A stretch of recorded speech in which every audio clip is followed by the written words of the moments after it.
Good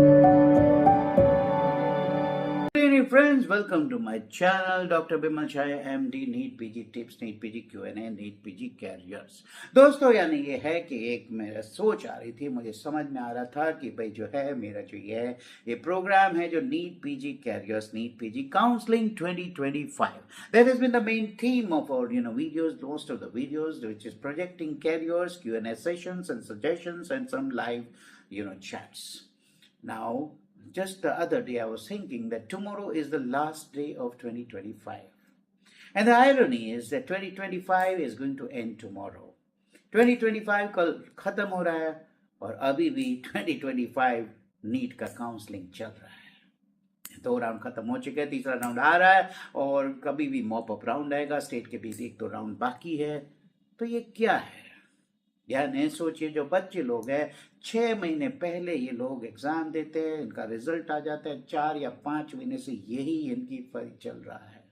यानी ये बच्चे लोग बस अप्लाई किए जा रहे हैं, फ्रस्ट्रेट हुए जा रहे हैं, क्या मिलेगा क्या नहीं मिलेगा। मान लो, मैं समझ सकता हूँ कई की लाइफ तो बस दिन भर ये मैट्रिक्स, ये मिलेगा वो मिलेगा, इसने ये बोला इसने ये बोला, ये लूँ या ना लूँ, ये मैं बर्बाद हो जाऊंगा, इसमें पैसे नहीं मिलेंगे, इसमें ये है। Now that is very very serious matter. यानी अब जो है कि बोल रहे NEET counselling 2025, authorities here to me, you should change it to 2026 now. यानी 2025 में जो खत्म होना था, मिड 2025 में जो खत्म होना था, अब 26 का भी यानी फर्स्ट मंथ आ गया। मुझे लगता है 1-2 महीने और निकाल देंगे और तब तक नीट 2026 की एग्जाम भी आ जाएगी। And this is not a joke. This is a very serious thing, guys.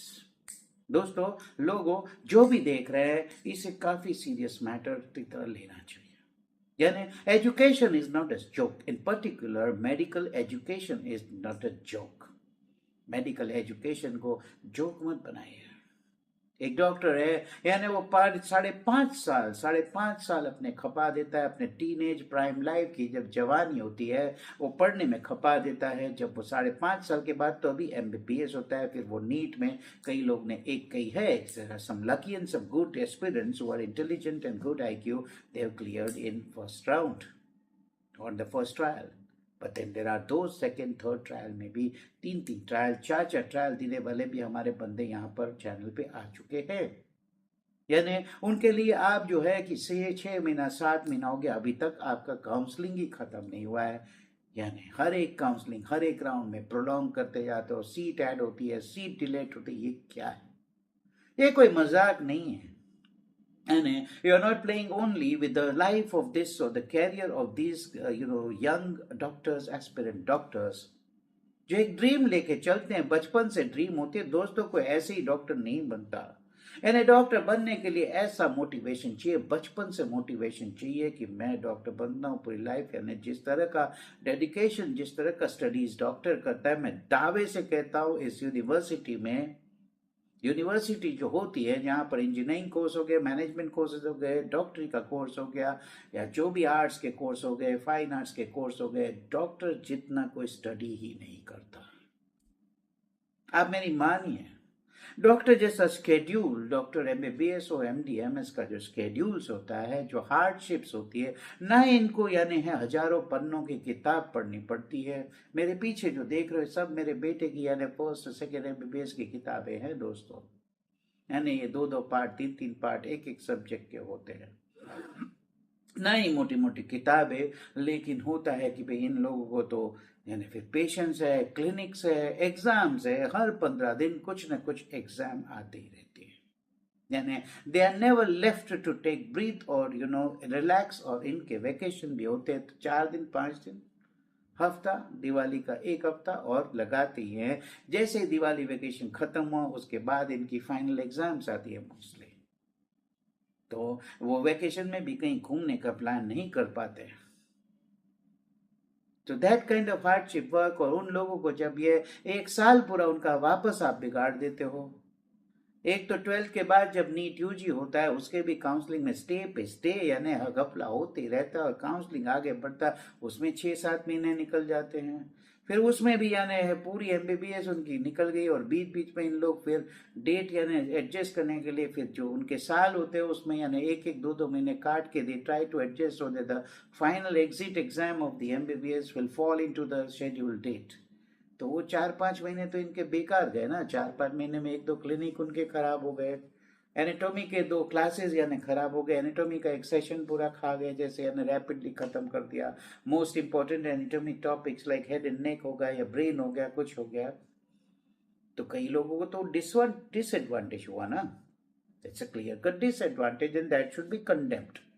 The authorities who are doing this should be held responsible and accountable। यानी ये होता है कि इस देश में ऐसा नहीं होता भाई कि कोई कुछ भी कर लो, बस एक डंडा लेके, एक डंडे वाला रूल है, वो नहीं चलने वाला। कहीं तो किसी की जवाबदेही होगी। यानी अगर कोई ट्रीटमेंट कर रहा है, कोई सर्जरी कर रहा है, किसी की मौत हो जाती है, किसी को कॉम्प्लिकेशन होता है, तो कितनी अकाउंटेबिलिटी होती है। तो फिर जो लोग इनको ट्रेन करने के इनका शेड्यूल एग्जाम्स बना रहे हैं, जो इस तरह का पेचीदा वो बना रहे, जिनकी लाइफ खराब कर रहे हैं, उन लोग को भी तो कुछ अकाउंटेबिलिटी हो। चलो डॉक्टर का ये जॉब हो गया, इंजीनियर का अगर कोई ब्रिज गिर गया तो वो जॉब हो गया, तो जो मैनेजमेंट में एडमिनिस्ट्रेशन में है, डिपार्टमेंट्स में, उनकी भी तो अकाउंटेबिलिटी है। And it doesn't mean that you are not dealing with serious issues like building a bridge or, as operating a surgeon, operating a patient. It doesn't mean that your issues are not going to threaten anybody's life so that you can escape. Every job should have accountability. That is my request. And I felt very bad when I thought that 2026 आ गया और अभी तक इनकी counselling खत्म नहीं हुआ। तो चौधरी के नाम बदल के रखे 25, 26, 26, 27, क्योंकि हर साल आपका यही चलने वाला है। This is my frustration, and I am sharing frustrations of the thousands of aspirants and their parents who feel frustrated and they are in agony कि भाई कब नंबर आएगा, हमें कोई तो बता दो, हमारा नंबर आएगा भी नहीं आएगा तो बता दो नहीं आएगा, so that we can start preparing other things and we can start moving ahead in life। इस तरह से तो नहीं चलेगा ना। So these are the all things about this I share this। इसके साथ ही आज कल है last day of the year है। I'll put up a video wishing everybody happy new year। अगर मान लो अगर वीडियो नहीं आता है या कोई वो चुक जाते हैं तो ऑल द वेरी बेस्ट, और सबको नए वर्ष की शुभकामनाएं। Happy new year to everyone, all the aspirants. आप लोगों के लिए बहुत ही इम्पोर्टेंट साल है। आपने दुनिया में नई लाइफ में नई यानी जिंदगी में आप कदम रखने जा रहे हो, तो फिर आगे बढ़िए, ऑल द बेस्ट, पॉजिटिवली बढ़िए, काम कीजिए, सीखिए, लोगों की हेल्प कीजिए, सेवा कीजिए, एक अच्छे इंसान बनिए, एक अच्छे डॉक्टर बनिए, एक एम्पैथेटिक डॉक्टर बनिए। Be an expert and be an empathetic expert doctor. That is what will take you forward. Thank you very much, and thank you all for the support you have given to this channel. If you like our content, please like, share and subscribe our content and channel, and keep supporting our channel. All the best, Bachchan. Thank you.